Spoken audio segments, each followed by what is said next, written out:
ಹುಬ್ಬಳ್ಳಿ ತಾಲೂಕಿನ ಕುಸುಗಲ್ ಗ್ರಾಮ ಮಾರುತಿ ನಗರದಲ್ಲಿ ಇವತ್ತು ಅಮಾಯಕ ಹಿಂದೂಗಳನ್ನ ಕರೆದುಕೊಂಡು ಹೋಗಿ ಕ್ರಿಶ್ಚಿಯನ್ ಪಾದ್ರಿಗಳು ಮತಾಂತರ ಮಾಡುವಂತ ಕಾರ್ಯವನ್ನ ಮಾಡ್ತಾ ಇದ್ರು. ಈ ಮತಾಂತರ ಮಾಡುವಂತ ಕಾರ್ಯ ಯಾವುದೇ ಚರ್ಚ್ಗಳಲ್ಲಿ ಆಗಿಲ್ಲ. ಹಿಂದೂ ಮನೆಯಲ್ಲೇ ಕೂಡ ಕುಂದಿರಿಸ್ಕೊಂಡು ಒಂದು 60ರಿಂದ 70 ಜನ ಇರ್ತಕ್ಕಂತ ಒಂದು ಜನರನ್ನ ಕರ್ಕೊಂಡು ಹಿಂದೂಗಳನ್ನ ಕರ್ಕೊಂಡು ಅವರು ಮತಾಂತರ ಮಾಡುವಂತ ಪ್ರವೃತ್ತಿಯನ್ನ ಮಾಡಿದ್ರು. ಈ ವಿಷಯ ತಿಳಿದ ತಕ್ಷಣ ಬಜರಂಗ ದಳದ ಕಾರ್ಯಕರ್ತರು ಪೊಲೀಸ್ ಡಿಪಾರ್ಟ್ಮೆಂಟ್ ಹುಬ್ಬಳ್ಳಿ ಗ್ರಾಮೀಣ ಪೊಲೀಸರನ್ನ ಕರ್ಕೊಂಡು ಹೋಗಿ ಅವ್ರನ್ನ ಅರೆಸ್ಟ್ ಮಾಡಿಸಿದ್ದೀವಿ.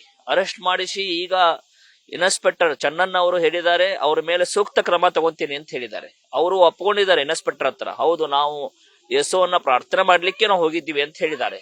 ಆದ್ರೆ ಬಲವಂತ ಮತಾಂತರ ಮಾಡಿಲ್ಲ ಅನ್ನುವಂಥದ್ದು ಹೇಳ್ತಾ ಇದ್ದಾರೆ. ಆದ್ರೆ ಅವರಿಗೆ ಬಲವಂತ ಮತಾಂತರ ಆಗಿದೆ, ಬ್ರೈನ್ ವಾಶ್ ಆಗಿದೆ ಅವರಿಗೆ. ಈ ರೀತಿ ನಮ್ಮ ಹಿಂದೂಗಳನ್ನ ಅಮಾಯಕ ಹಿಂದೂಗಳನ್ನ ಮತಾಂತರ ಮಾಡುವಂತ ಕಾರ್ಯವನ್ನ ಕ್ರಿಶ್ಚಿಯನ್ ಕಮ್ಯುನಿಟಿಯವರು ಬಿಡಬೇಕು ಅನ್ನುವಂಥದ್ದು ನಾನು ಈ ಮೂಲಕ ಆಗ್ರಹ ಮಾಡ್ತಾ ಇದ್ದೀನಿ. ಅಕಸ್ಮಾತ್ ನೀವೇನಾದ್ರೂ ಇದೇ ರೀತಿ ಮುಗ್ಧ ಹಿಂದೂಗಳನ್ನ ನೀವು ಈ ರೀತಿ ಮತಾಂತರ ಮಾಡುವಂತ ಕಾರ್ಯವನ್ನ ಮಾಡಿದ್ರೆ ಮುಂದೆ ಬರುವಂತ ದಿನದಲ್ಲಿ ಬಜರಂಗ ದಳದ ಕಾರ್ಯಕರ್ತರು ನಿಮ್ಮ ಮೇಲೆ ದಾಳಿ ಮಾಡಬೇಕಾಗತ್ತೆ ಅಂತ ಎಚ್ಚರಿಕೆ ಕೊಡ್ತಾ ಇದ್ದೀನಿ. ಮತ್ತು ಹಿಂದೂಗಳು ಭಾರತ ದೇಶದಲ್ಲಿ ಹಿಂದೂ ರಾಷ್ಟ್ರದಲ್ಲಿ ಇರ್ತಕ್ಕಂಥ ಹಿಂದೂಗಳಿಗೆ ಭಾರತ ಒಂದೇ ದೇಶ. ಕ್ರಿಶ್ಚಿಯನ್ರಿಗೆ ಸಾಕಷ್ಟು ದೇಶಗಳಿವೆ, ಮುಸಲ್ಮಾನರಿಗೆ ಸಾಕಷ್ಟು ಇಸ್ಲಾಮಿಕ್ ಕಂಟ್ರಿಗಳಿದೆ.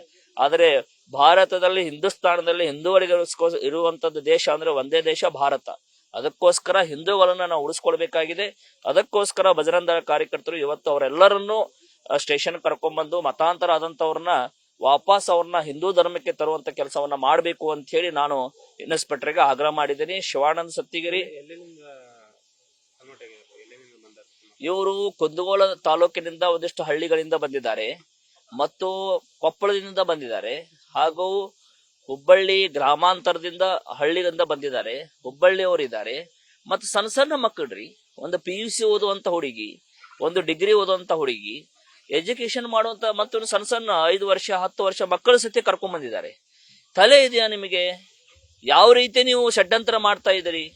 ನೀವು ದುಡ್ಡಿಗೋಸ್ಕರ ಹಿಂದೂಗಳು ಮತಾಂತರ ಆಗ್ತಾ ಇದ್ದೀರಿ ಅಂತಂದ್ರೆ ಇದು ನಾಚಿಗೇಡಿನ ಸಂಗತಿ. ಮತ್ತು ಕ್ರಿಶ್ಚಿಯನ್ನರಿಗೂ ಎಚ್ಚರಿಕೆ ಕೊಡ್ತಾ ಇದ್ದೀನಿ, ನೀವು ಈ ರೀತಿ ನಮ್ಮ ಹಿಂದೂಗಳಿಗೆ ದುಡ್ಡು ಕೊಡ್ತೇನೆ, ಯೇಸುನ್ ನಂಬರಿ ಆರಾಮಾಗುತ್ತೆ, ನಿಮಗೆ ಫ್ರೀ ಎಜುಕೇಶನ್ ಕೊಡ್ತೇನೆ ಅಂತೇಳಿ ಈ ರೀತಿ ಹಿಂದೂಗಳ ಆಮಿಷ ಒಡ್ಡೋದನ್ನ ಬಂದ್ ಮಾಡಬೇಕು.